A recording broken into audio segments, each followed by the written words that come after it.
제가 오늘 읽어볼 책은 이상하고 자유로운 할머니가 되고 싶어라는 무르님이 지은 에세이 책이고요. 무르의 어른을 위한 그림책 읽기라는 소제목을 달고 있습니다. 제가 이 책을 어디서 샀는지 잘 기억은 안 나는데 사실 이 제목 때문에 샀던 것 같아요. 이상하고 자유로운 할머니가 되고 싶은 꿈이 저도 있어서 샀는데 이 세계의 가장자리를 살아가는 마음가짐에 관하여 적으셨다고 여기 책 표지에 적혀 있는데 이 말이 너무 예뻐가지고 또 골라서 읽게 됐습니다. 제가 오늘 되게 야심차게 저희 사부작 이음창작소 야외에서 책을 읽는 영상을 찍었는데요. 이 오디오 파일 녹음 버튼을 안 누르고 쭉 읽어버리는 바람에 그래서 영상이랑 지금 제 소리랑 싱크가 안 맞을 텐데요. 넓은 마음으로 봐주시길 바라면서 읽어보도록 하겠습니다. 오늘 저는 오해받는 사람이 제일 좋아라고 하는 79쪽의 이야기부터 읽어볼게요. 오해받는 사람이 제일 좋아. 이웃에 사는 조카들이 심부름을 왔다. 아이들은 이제는 엄마 없이도 저희들끼리 손을 잡고 온다. 9월의 시작이었고 마침 베란다에서 자라는 무화과 나무에 무화과가 잔뜩 열려 있어서 나는 아이들을 데리고 베란다로 나가 가지마다 풍선처럼 맺힌 무화과를 하나씩 따 손에 쥐어주었다. 이제 겨우 10살, 8살인 두 아이는 무화과가 무슨 맛인지 아직 잘 모른다. 그런데도 마치 보물을 쥔 듯 작은 열매를 양손에 소중히 든다. 집안에서 자라는 낯선 과실수와 그 열매를 따먹는 일을 신기해하고 재밌어한다. 열매의 맛은 중요하지 않다. 만일 시장에서 잘 익은 무화과를 사다 주었다면 아이들은 관심도 없었을 것이다. 자기 감정을 솔직하게 표현하는데 주저함이 없는 나이다. 조카들에게 일부러 자주 식물이나 동물을 돌보는 일에 대해 이야기한다. 함께 사는 고양이나 집에 찾아오는 비둘기들, 마을의 길고양이들, 호랑이벌레 고치와 그 고치를 벗고 나온 나비, 집안에 숨겨놓은 거미들에 대해서도 이야기한다. 그리고 무화과 열매가 열리거나 은꽁의 다리꽃이 피거나 고사리에 새순이 돋거나 레디쉬를 수확하는 순간에도 나는 조카들을 떠올린다. 사소하지만 조금 특별한 그 순간들을 함께 나누고 싶어서다. 시간이 나면 아이들이 좋아할 만한 음식을 함께 만든다. 팬케이크를 굽고 도넛을 튀기고 파스타를 삶고 달걀을 풀어 럭비공 모양으로 오므라이스도 만들어준다. 처음 오므라이스를 만들어주던 날 7살이던 첫째는 모양이 망가지는 것이 아까워 숟가락으로 오므라이스 가운데 작은 구멍을 내고 속만 파서 먹었다. 그날의 기억은 조카보다 나에게 더 각별한 것일 테다. 아이들과 시간을 보내는 일은 나를 기쁘게 하는 동시에 고민하게 만든다. 조카들이 태어나면서 부모도 아닌 나는 자주 어른의 책임에 대해 생각하게 되었다. 그럴 때마다 내가 꼭 닮고 싶은 몇몇 노인들을 떠올린다. 이를테면 서미의 주먹에 나오는 루이 할아버지 같은 사람 말이다. 손수지은 작은 집에서 정원을 가꾸며 사는 이 할아버지는 자연을 스승이자 친구 삼아 살아간다. 온갖 동물들이 찾아드는 정원에는 채소를 키우고 기타를 치며 노래를 부른다. 그리고 어린 손자를 돌본다. 자신이 배우고 익힌 대로 세상의 이치와 아름다움을 가르친다. 그는 자신을 둘러싼 삶의 기술들, 이를테면 정원을 가꾸고 요리를 하고 그림을 그리고 노래를 부르는 방법들을 오랜 시간에 걸쳐 아름답게 완성해온 사람이다. 손자는 할아버지 같은 사람이 되겠다고 한다. 노인을 영웅인 양 바라본다. 그러나 정작 세상 속에서 그는 어떤 노인인가 하면 문맹의 이방인이다. 양팔에는 문신이 가득하고 평생을 고된 노동 속에서 거칠고 투박한 인생을 살았다. 만일 루일 할아버지 같은 사람을 이야기 밖에서 만났다면 어땠을까? 러닝 셔츠 밖으로 문신이 가득하고 거친 말투를 쓰는 이 시골 노인을 나는 어떤 사람이라고 생각했을까? 분명 오해하기 딱 좋지 않았을까? 좋아하는 그림책이야 많지만 서미의 주먹은 나에게 아주 특별한 그림책이다. 프랑스어판 원서를 처음 보고 나는 이 아름다운 이야기에 한눈에 반해버렸다. 겹겹이 우거진 풀과 꽃과 나무들, 그 속에 숨어있는 새와 고양이와 개구리와 벌레들, 붉은 코를 가진 노인에게서 파란 귀를 가진 소년에게로 흘러가는 작고 노란 구슬, 몇 번이고 겹쳐졌다가 해체되는 정원과 숲의 풍경들. 비올레타 로피즈는 이 그림책에서 한 노인의 삶을 신비롭고 아름다운 정원의 모습으로 그려냈다. 그 정원에서 어린 소년이 자란다. 시작할 때는 작은 몸집을 한 소년이 이야기가 끝날 때면 페이지를 가득 채울 만큼 자라있다. 소년의 성장에는 조금 슬픈 데가 있다. 시간은 모두에게 공평하게 흐르는 것이니 할아버지의 시간도 그만큼 흘렀을 테다. 시를 선물해준 손자에게 선물로 기타를 건네는 할아버지의 말에도 같은 슬픔이 엷게 배어있다. 걱정 말거라. 네 손도 금방 자랄 거란다. 나는 이 그림책을 여기저기 소개하고 다녔다. 수업에서는 서툴게 번역해 낭독했고 인스타그램에서는 누구든 번역해 출간 좀 해달라고 호소했다. 그 일을 설마 하니 내가 하게 될 거라고 상상이나 했을까. 때마침 내 옆에 동료 G씨와 출판사를 시작한 편집자 O씨가 없었다면 일어나지 않았을 일이었다. 당시 나는 G씨와 이상한 일상의 첫 프로젝트를 막 끝낸 뒤였고 이 책의 편집자인 O씨와는 함께 그림책 읽기를 하고 있었으며 우리 셋은 자급자족이라고 쓰고 쓸데없는 일 하기 좋아하는 사람들의 모임의 일원이었다. 하필 한 시기에 책을 만드는 사람과 번역을 하는 사람 그리고 간절히 번역되기를 바라는 그림책을 가진 사람이 가까이 있고 이 세 사람이 모두 엉뚱한 일을 벌이는데 소질이 있었다는 건 내 우주에 일어난 오이합치가 아니었을지. 그렇게 O씨의 제안과 G씨가 차린 밥상에 내가 살짝 숟가락을 얹어 2019년 5월 서미의 주먹이 출간되었다. 번역을 하는 동안 우리는 책을 쓴 두 저자 엘리즈 퐁트나이와 비올레타 로피즈에게 서면 인터뷰를 요청했다. 메일로 질문지를 보내고 답변을 받기까지는 생각보다 훨씬 오랜 시간이 걸렸는데 내내 기다리느라 애타고 서운했던 마음은 11개의 답변을 다 읽기도 전에 모두 흔적 없이 녹아내리고 말았다. 가장 좋았던 건 이 이야기가 실제 인물을 모델로 했다는 점이었다. 10중 8구 편견의 대상이 되고 폄하되기 쉬운 인물을 주인공으로 삼은 이유를 물었을 때 엘리즈 퐁트나요는 이렇게 답했다. 루이 할아버지는 내 소중한 친구의 아버지였습니다. 책 속의 인물과 정확히 일치하는 분이었지요. 책이 출간되기 며칠 전에 돌아가셨고요. 책 안에 그분의 영혼이 깃들어 있어요. 프랑스에서도 똑같습니다. 이런 인물은 오해를 받기 쉽죠. 하지만 나는 오해받는 사람들이 좋아요. 제일 좋아요. 나에게 있어 루이 할아버지는 그런 의미에서 영웅입니다. 오해받는 사람이 제일 좋다니 나는 다시 그의 이력을 찾아보았다. 저널리스트였고 과학소설로 문학상을 받았으며 지금은 청소년 문학을 쓰고 있다는 이 작가가 몹시 사랑스럽게 느껴졌다. 오해받는 사람이 제일 좋다는 그의 말은 내가 내 조카들과 함께 했을 때 가지는 어떤 생각과 닮았기 때문이다. 나는 아이들이 쉽게 이해할 수 없는 사람이고 싶다. 이모는 자주 엉뚱한 일을 하고 낯선 것들을 보여주는 사람이라고 여기면 좋겠다고 늘 생각한다. 가족, 집안, 어른에 대해 나는 조카들이 태어나고 나서야 비로소 진지하게 고민하게 되었는데 아이들에게 어른으로서의 내 역할은 아마도 행복의 변수가 되는 일이 아닐지. 세상의 언저리에서도 재미나게 잘 살아가는 모습을 아이들에게 보여주고 싶다. 그것이 아이들과 가족으로 인연을 맺은 내 몫의 책임이라고 나는 믿고 있다. 서미의 주목을 시작으로 나는 로피즈가 그림으로 참여한 3권의 그림책을 번역했다. 여름에는 브라질의 활동가인 클라우지우 테바스가 글을 쓴 마음의 지도가, 크리스마스를 즈음에서는 안나 마리아 고치가 쓴 할머니의 팡도르가 나왔다.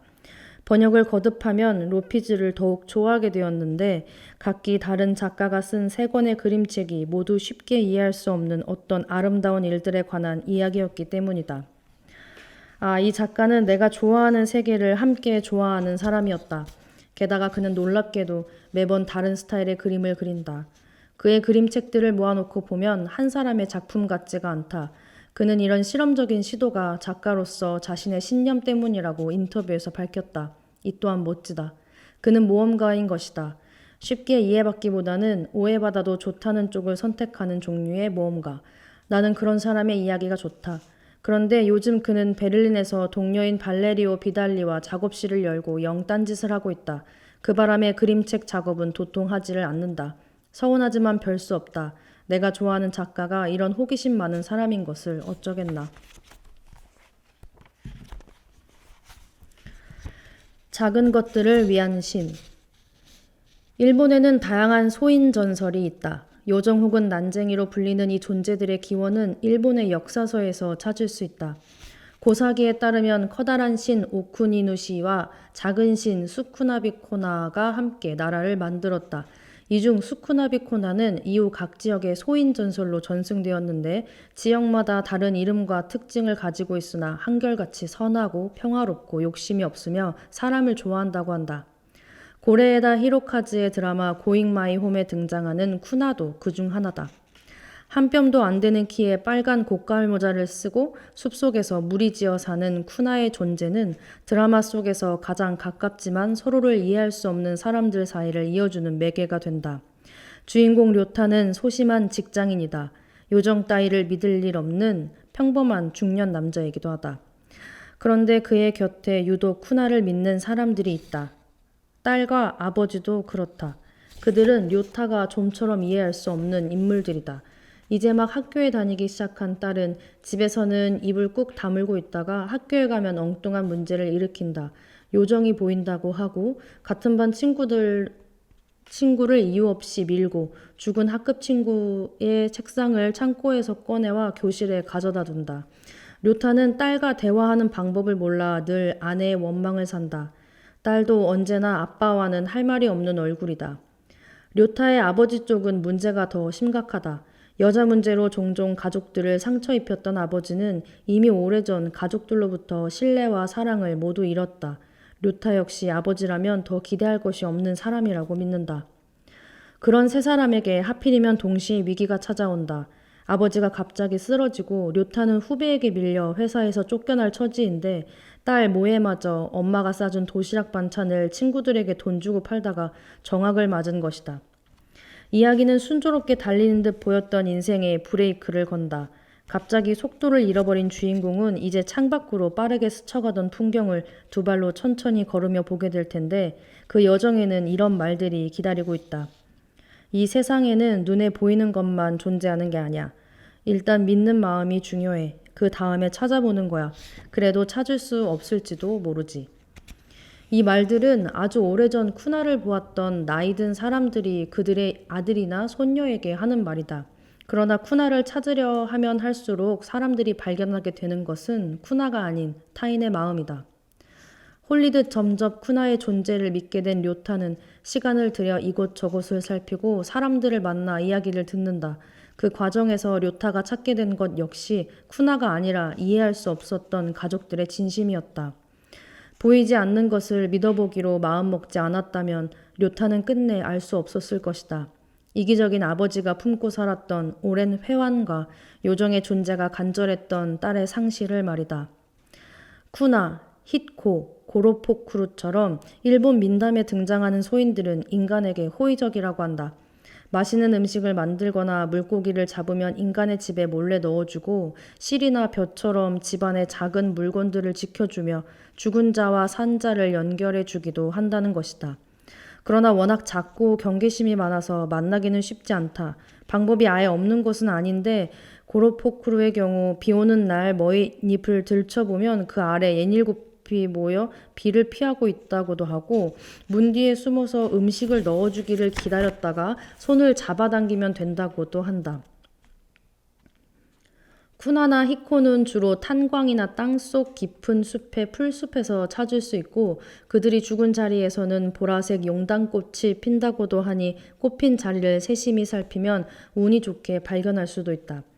소인들을 찾기 위해서는 몸을 낮게 숙이고 귀를 기울이고 세심히 주위를 관찰해야 한다. 오랜 시간 공을 들이며 천천히 다가가야 한다. 그 일은 가까운 사람의 마음을 헤아리는 일과 닮았다. 요정을 이해하려 애쓰는 마음으로 우리는 겨우 남을 이해할 수 있다. 가족이라 할지라도 말이다. 가까운 이에게 실망하거나 그가 미워질 때 나는 어떤 그림 하나를 떠올린다. 너른 바다가 있고 잔잔한 파도 위로 두 개의 섬이 떠 있다. 섬들은 거대한 얼굴 모양을 하고 각기 다른 방향으로 고개를 돌린 채다. 얼핏 보면 꽤 닮은 듯한 두 섬은 자세히 볼수록 이목구비며 나무와 풀의 종류며 혈관처럼 뻗은 간줄기의 모양까지 하나도 같은 것이 없다. 마치 서로 다른 대양에서 어느 날 갑자기 떠밀려온 듯하다. 그림 아래에는 이런 문장도 있다. 두 섬의 모양은 서로 달라 자기만의 화산, 자기만의 폭포, 자기만의 계곡을 가지고 있답니다. 사람이 싫어질 때 마음을 다스리듯 두 사람을 생각한다. 그리고 바다 위에 눈을 감은 채 떠있는 섬들을 떠올린다. 우리는 각자의 풍랑 속에서 자기만의 침식과 퇴적을 거쳐 고유의 화산과 폭포와 계곡을 가지게 된 섬들이다. 누구나 자기만의 시간을 성실히 살아 여기까지 왔고 보이지 않는 섬의 반대편에는 깊게 우거진 숲과 아름다운 강과 비옥한 들을 가지고 있다. 이런 태도가 하나의 덕목으로 불릴 수 있다는 것을 한참 뒤 김현수의 시전 일기를 읽으며 알았다. 그는 겸손이 세계의 실체에 접근하는 가장 기초적인 기술이라고 말한 뒤 겸손은 그저 타자가 몹시 형편없는 인간일지라도 그에게 아직도 가치 있는 무엇인가가 있다는 섬세한 자각이라는 피에르 자위의 글을 인용했다. 아, 겸손이었구나. 내가 아직 다 보지 못한 섬의 반대편을 상상하며 관계의 사망 선고를 얼마쯤 유예하려고 했을 때, 유예의 기한 동안 선고를 번복한 증거를 발견하려고 했을 때 나는 겸손하고 싶었던 것이었구나. 어릴 때 동생에게 인색한 나를 두고 엄마는 친구들한테 하는 거 반만 동생한테 해줘라 하고 날 나무랐다. 그 시절 나에게 동생은 노력이 필요치 않은 대상이었다. 겸손할 필요는 더더욱 없었다. 돌이켜보면 나에게는 타인이라는 낯선 세계를 제대로 들여다볼 수 있는 섬세한 감각이 늘 부족했다. 나는 집 밖에서는 꽤 친절한 사람이었는데 이 세계에서 가장 가까운 사람, 나란히 앉아 밥을 먹고 놀이를 하고 밤이 되면 함께 이불을 덮고 잠드는 동생에게는 늘 인색했다. 나는 못된 언니였던 것이다. 나이가 들어 우리가 어른이 되고 동생이 결혼을 하고 나에게 3명의 조카가 생기는 동안 우리는 세상에서 가장 가까운 친구가 되었다. 그러는 동안 나는 종종 어린 시절을 떠올렸다. 동생이 얼마나 상냥한 아이였는지, 작은 일에 얼마나 쉽게 상처를 받았는지, 엉뚱하고 웃기는 구석은 또 얼마나 많았는지. 우리가 그 시절 다정한 자매였다면 내 성장기는 훨씬 풍요롭고 즐거웠을 것이다. 가장 가까운 사람에게 가장 마음을 쏟아야 한다는 것을 왜 그때는 몰랐을까? 이보나 흠이 엘레프츠카는 2개의 섬 중에 하나에는 칩엽수를 그리고 한 섬에는 화렵수만 그렸다. 풀의 모양도 2 섬이 각각 다르다. 그것을 아주 나중에 알았다. 여전히 나는 작은 것을 발견하는 데에는 소질이 없다. 그래서 잊지 않으려고 노력한다. 우리가 먼 세계에서 떠밀려온 저마다의 섬이라는 것을. 그리고 그 섬에 아직 내가 찾지 못한 작고 아름다운 것들이 숨어 있다는 것을.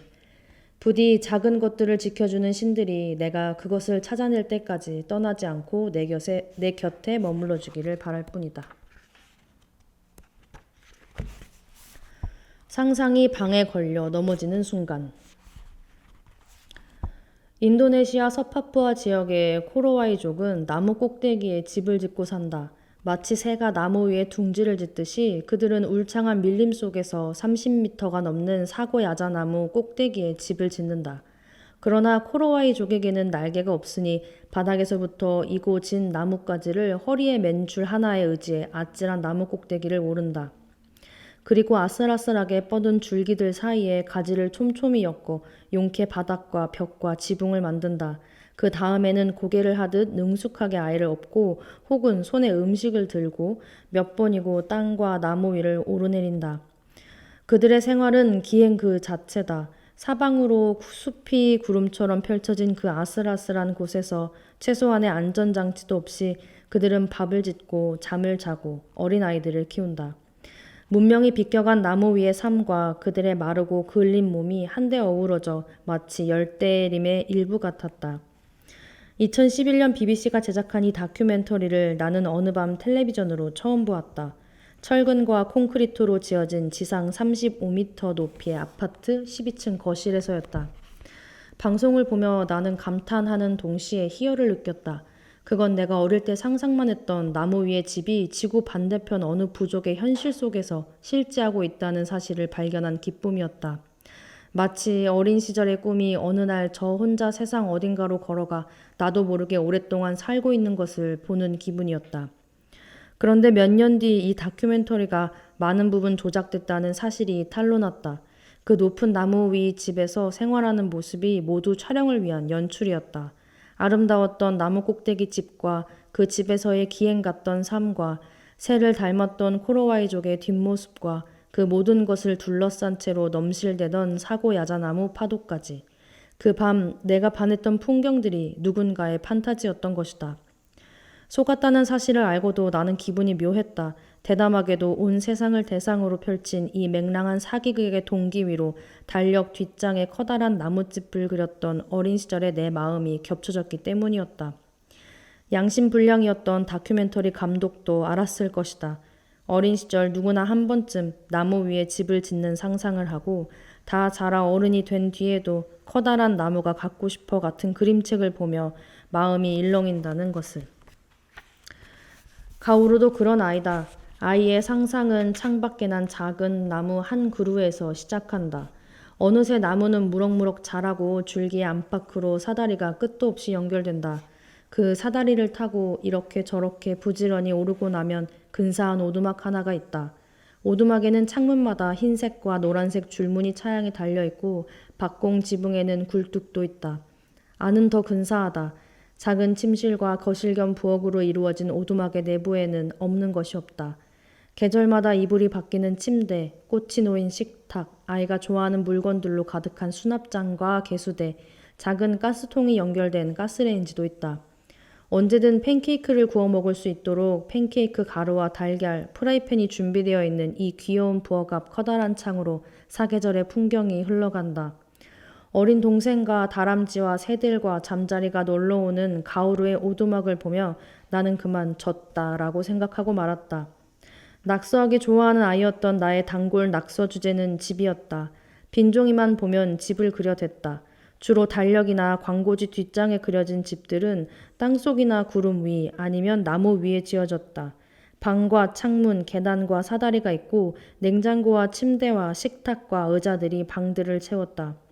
가오루가 사다리와 전망대, 바구니를 단 도르래에 공을 들이듯 나도 집의 채광이나 구조, 동선과 형태에 꽤 공을 들였고 그 과정은 꽤 즐거웠다. 더 이상 나무집이나 구름집 같은 것을 그리지 않는 나이가 되었을 때에도 나는 계속 집을 그렸다. 여러 권의 연습장과 셀 수 없는 A4 용지 속에 그려진 집들은 주로 하나의 방이었다. 피아노가 있는 방, 큰 나무가 자라는 방, 책이 가득한 방, 계단이 있는 방, 의자들의 방, 창문이 커다란 방, 테이블이 곳곳에 놓인 방. 그곳들은 모두 다른 이유로 내가 가지고 싶은 곳이었다. 그런데 이상하게도 어느 날부터 내가 그린 집들은 한 번도 방 하나를 넘어서지 못했다. 언제나 내 판타지는 도시 어디쯤 있을 법한 건물의 안쪽, 방 안에서만 완성됐다. 책장에 꽂아놓은 월든을 몇 번이고 꺼내 읽으며 숲으로 들어가 사는 삶을 동경했으면서도 그 시절 내 방 가득 붙어있던 나의 그림들은 왜 하나같이 도시의 삶에서 벗어나지 못했을까? 그러니 가오루의 오두막 내부에 자리한 작은 부엌과 사다리 위의 침실과 도르래로 연결된 통로와 커다란 창문 앞 가스레인지 위에서 노릇하게 익어가는 팬케이크와 그 너머로 펼쳐진 창밖의 가을 들판을 보며 나는 그만 혀를 내두르고 만 것이다. 내 안에도 가오루 같은 어린아이가 있었는데 왜 나는 무라카미 스토무 같은 어른으로 자라지 못했을까? 내가 그린 수많은 집들은 언제부터 동화의 길을 포기하고 이렇게 인테리어 잡지가 되었을까? 흰 종이 위에서는 무엇이든 되고 어디든 갈 수 있었는데 왜 나는 더 멀리 가보려 하지 않았을까 싶은 것이다. 그리고 나서는 이런 생각도 드는 것이다. 평생 아파트에서만 살았던 아이가 자라서 가지게 되는 꿈은 아파트로부터 얼마나 멀어질 수 있을까? 언젠가 시쓰기 강연에서 김용택 시인이 확신에 차서 했던 그 말이 아무래도 맞는 모양이다. 아스팔트를 밟고 자란 아이는 시인이 될 수 없다. 그 숲에 무슨 바람이 불어서. 집 근처에 아주 작고 오래된 숲이 하나 있다. 많은 도시들이 그렇듯 내가 사는 곳 역시 도로로 분할된 수많은 블록으로 이루어져 있는데 숲은 그중 한 블록을 채우고 있다.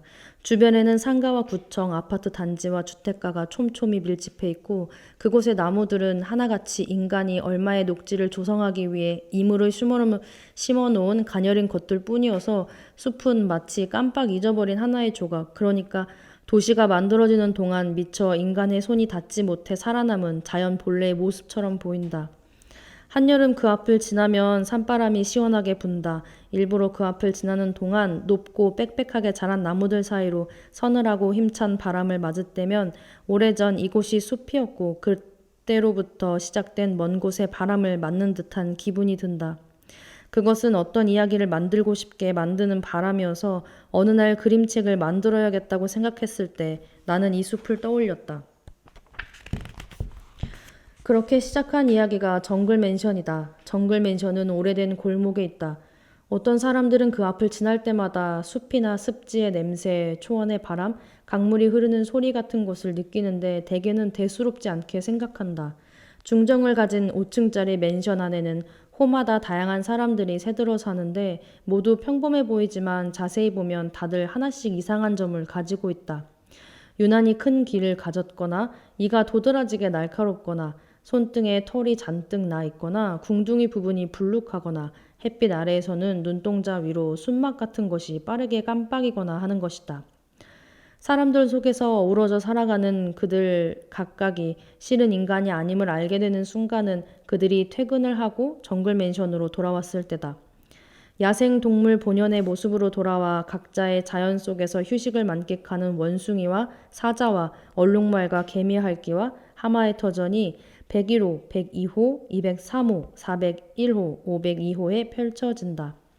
이야기의 엔딩은 이렇다. 어느 주말 카페에서 커피를 마시고 돌아온 302호의 남자가 막 정글 맨션으로 들어서려 할 때 그 앞을 지나던 꼬마가 악어라고 하자 아이의 손을 잡고 걷던 엄마가 남자와 아이를 번갈아 보고 나서 이렇게 말하는 것이다. 아저씨한테 그런 말 하면 못 써. 우리 동물원 갈까? 절지의 굵기가 다른 몇 개의 펜으로 긴 골목과 담쟁이로 촘촘히 둘러싸인 정글 맨션과 나선형 계단과 밀림 속의 중정까지 그리고 나서야 내 그림으로는 절대로 이 이야기를 완성할 수 없다는 것을 깨달았다. 함께 그림책을 만들기 시작한 사람들의 이야기가 마지막을 향해 나아가는 동안에도 나는 결국 방법을 찾지 못하고 포기해버렸다. 그러면서도 이것이 내 첫 이야기이고 언젠가는 꼭 완성할 것이라는 의심하지 않았다. 그리고 몇 해가 지나 쇼텐의 이너시티의 첫 이야기를 읽었을 때 깜짝 놀랐다. 내가 묻어놓은 이야기가 바로 눈앞에 펼쳐지고 있었던 것이다. 그것도 훨씬 더 아름답고 선명하고 풍성하게 완성되어서 말이다. 선공개된 몇 컷의 이미지를 통해 쇼텐이 이 이야기를 쓰고 있다는 것을 알게 된 순간부터 나는 출간일을 기다렸다. 짝을 이루는 전작인 먼 곳에서 온 이야기들이 이미 충분히 좋았으므로 이너시티에 대한 기대는 나날이 커졌다. 도시에서 살아가는 야생동물의 이야기라는 힌트도 기대에 한몫을 했다. 그리고 느즈막이 원서의 첫 장을 넘겼을 때 그가 인용한 앨리스 워커의 문장을 보고 내가 정글 맨션을 쓰고 싶었던 마음을 다시 떠올렸다. 이 세상의 동물들은 모두 각자의 존재 이유가 있다. 인간의 대립항에 동물이 설 때가 있다. 이 공식은 아주 오래된 것이다. 그리고 둘 사이의 거리는 시간의 길이와 비례해 점점 더 멀어지고 있다. 이제 더 이상 공존은 불가능해 보인다. 정글 맨션이 실패하는 동안 알게 된 것이 하나 있다. 이야기를 만들 때 작가가 의식하든 의식하지 않든 인간 속의 판타지는 자신이 이해할 수 없는 세계의 불확실한 부분을 해석하기 위한 도구로 쓰일 때가 있다는 것이다. 군데군데가 가려진 불완전한 지도를 완성하기 위해 우리는 상상력을 발휘한다. 이때 지도의 빈칸은 내가 바라는 방향으로 그려진다. 끊어진 풍경들을 잇기 위해 이야기를 끼워 넣는다. 이것은 보편적인 인간의 사고체계일지도 모르겠다.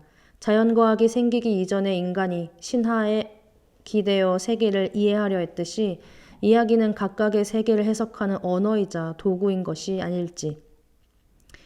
숲이 있다. 고작 작은 블록 하나에 불과한 숲이다. 그 숲에서 정체를 알 수 없는 낯설고 생경한 바람이 분다. 나는 생각한다. 그 바람이 아주 먼 곳에서 오래전부터 불었던 바람이면 좋겠다. 도시와 인간과 문명이 이 세계를 잠식해버리기 전에 불던 바람이면 좋겠다. 보이지 않는 숲의 이면에 인간이 아닌 것들이 여전히 살고 그들 모두는 더불어 살아갈 만큼의 지혜와 겸손을 가진 인간들을 만날 수 있다면 좋겠다. 아니, 애초에 인간 따위는 만나지 말았으면 좋았을 것이다. 그런 바람으로 만든 정글맨션은 비록 실패했지만 내가 좋아하는 작가의 이야기에서 내 이야기와 같은 지도를 가진 세계를 발견했다. 이 설레는 마음을 뭐라 설명할 수 있을까? 게다가 둘 사이에는 악어가 있다. 내가 쓰려던 이야기의 문을 닫아주기로 했던 바로 그 악어가 숀텐의 이야기에서는 문을 연다. 악어들은 고층 빌딩의 87층에 산다. 빌딩의 나머지 층에는 수많은 직장인이 매일 출근해 아침부터 저녁까지 일을 한다. 빌딩 주변에는 어디에나 있을 도시의 삶이 흘러가고 있다. 87층에 악어들이 사는 빌딩이 있다는 것만 제외하면 우리가 사는 세상과 하나도 다를 바가 없는 세계다. 심지어 승강기의 87층 버튼 옆에는 정확히 악어라고 쓰여 있다. 그러나 누구도 그 악어가 진짜 악어일 거라고 생각하지 않는다. 패션 브랜드쯤 되겠거니 할 뿐. 87층이 습지로 이루어져 있으며 태고적부터 악어들이 살았던 자연의 모습을 하고 있다는 사실 또한 사람들은 알지 못한다. 심지어 어느 해에는 아래층 사무실로 누수가 일어났는데도 아무도 의심조차 하지 않았다. 악어들은 이렇게 이 빌딩의 높은 층 하나를 차지하고 어떻게 이 빌딩의 높은 층 하나를 차지하고 살게 되었을까? 진실을 알고 있는 세 사람 중 하나인 건물 관리인은 그 이유에 대해 이렇게 말한다. 그러니까 애당초 이 도시 전체가 늪지 위에 세워졌다는 사실을 기억하는 사람은 아무도 없다. 이 악어들은 그렇다. 100만 년째 똑같은 곳에서 살고 있을 뿐이다. 때때로 도시에 출현하는 야생동물들이 뉴스에 등장한다. 사람들은 질겁을 하고 해결해야 할 큰 문제가 일어났다고 말하면서 동물을 사살하거나 포획한다. 그러나 생각해보면 그들은 아주 오래전부터 이 땅에 살고 있었다. 우리가 그들의 목까지 남김없이 배타적이고 폭력적인 방식으로 차지해버렸을 뿐이다. 그렇다고 숀텐의 이야기가 인간을 꾸짖거나 훈계하는 것은 아니다. 작가의 목소리는 악어들이 사는 빌딩의 건물 관리인을 닮았다. 그는 악어들에 대해 어떤 말도 하지 않는다. 엄청난 비밀이라서가 아니다. 그저 말하기가 귀찮고 누군가 알아채더라도 일일이 설명하기가 피곤할 뿐이다. 열심히 말하지도 애써 숨기지도 않는 진실이 한 평범한 사람 속에 있다. 언제라도 꺼내 읽을 수 있는 서가의 책처럼 말이다.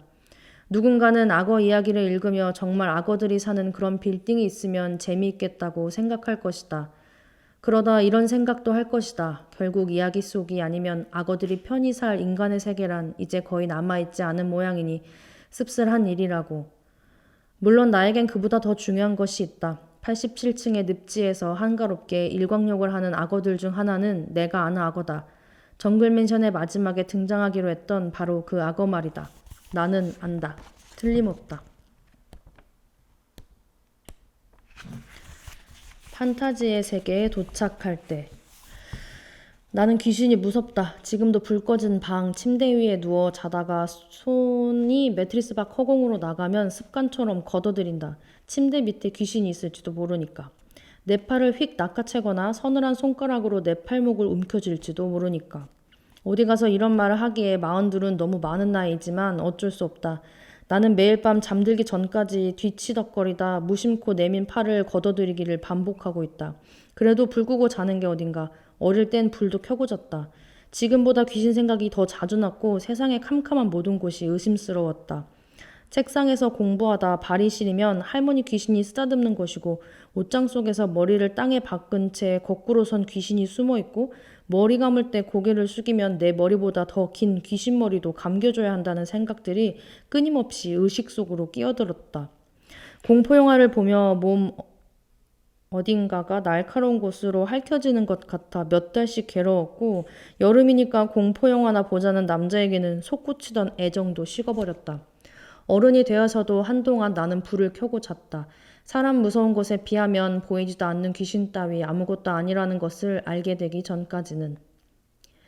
나를 두렵게 한 최초의 귀신은 달력 귀신이었다. 6살 때였는데 무심코 안방에 들어갔다가 벽에 걸린 달력의 수묵화를 보고 겁에 질려버렸다.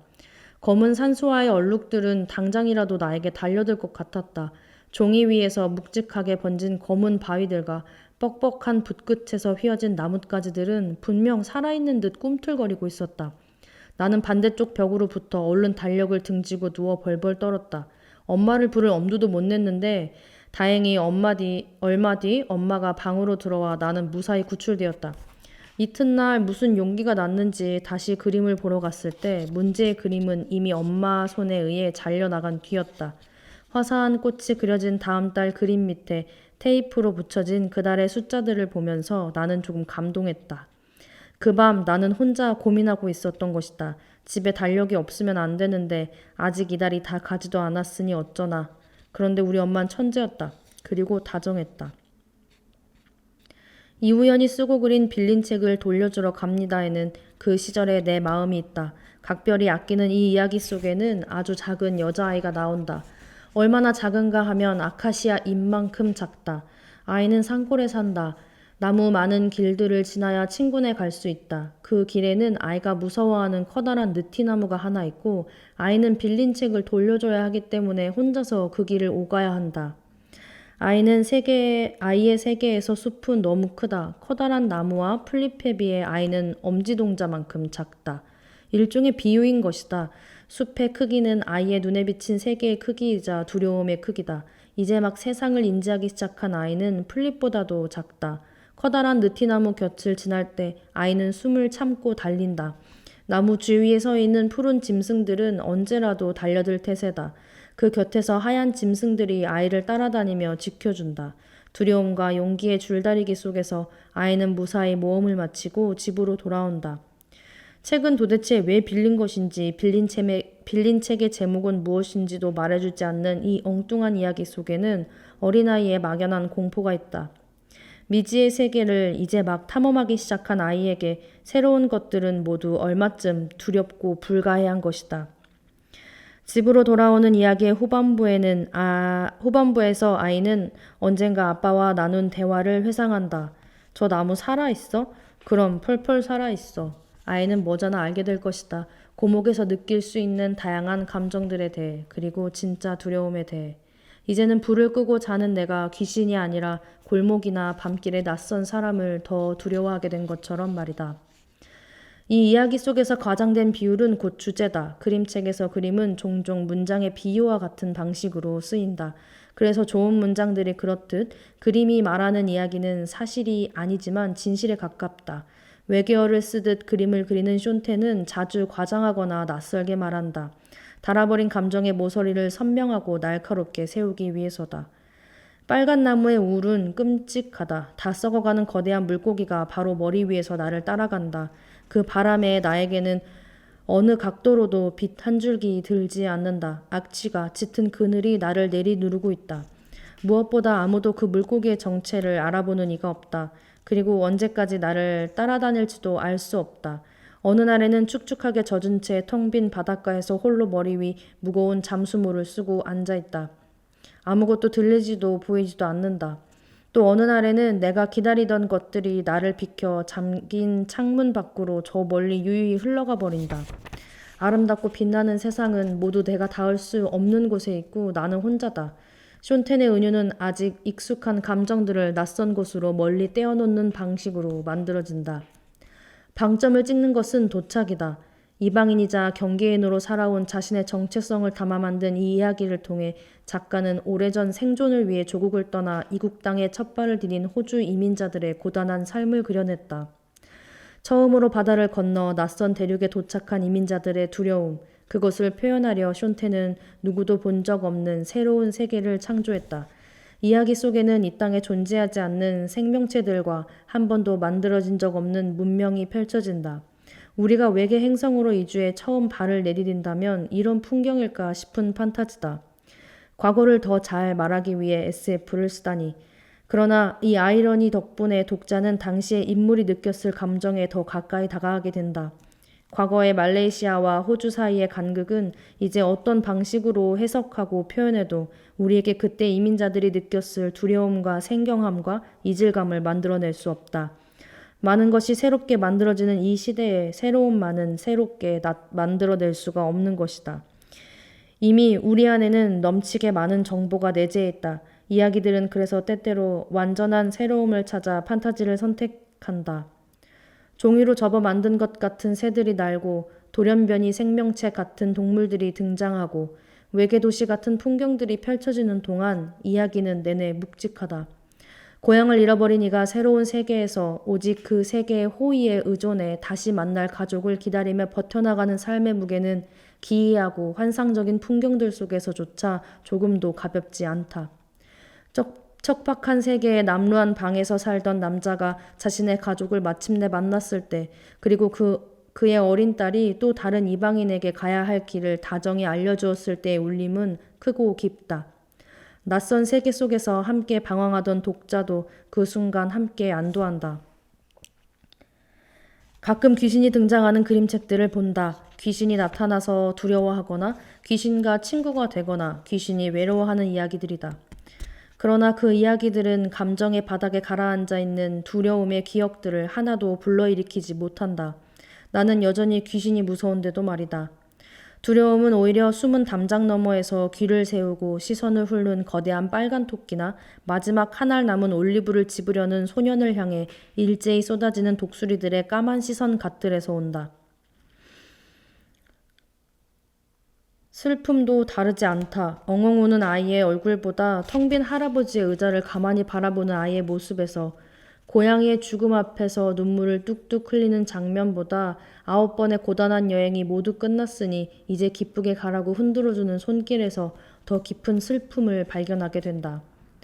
그림은 글보다 빠르고 정확하게 감정에 닿는다. 설명하는 대신 보여주기 때문이다. 색, 크기, 음영, 구도, 비율, 질감까지 모든 것이 한꺼번에 온다. 나에게 익숙한 것들이 더 강조되는 방식으로. 그래서 그림책은 종종 줄거리를 요약하기가 곤란하다. 요약하면 한없이 시시해진다. 나를 눈물 쏟게 한 이야기들조차 그 시시함을 피해갈 길이 없다. 다 아는 이야기, 어디서든 한 번은 들어봤던 이야기, 그런 이야기들이 그림책이라는 제한된 형식 속에서 여전히 새롭게 만들어진다. 시를 닮은 그림의 언어로. 오늘은 여기까지 읽겠습니다.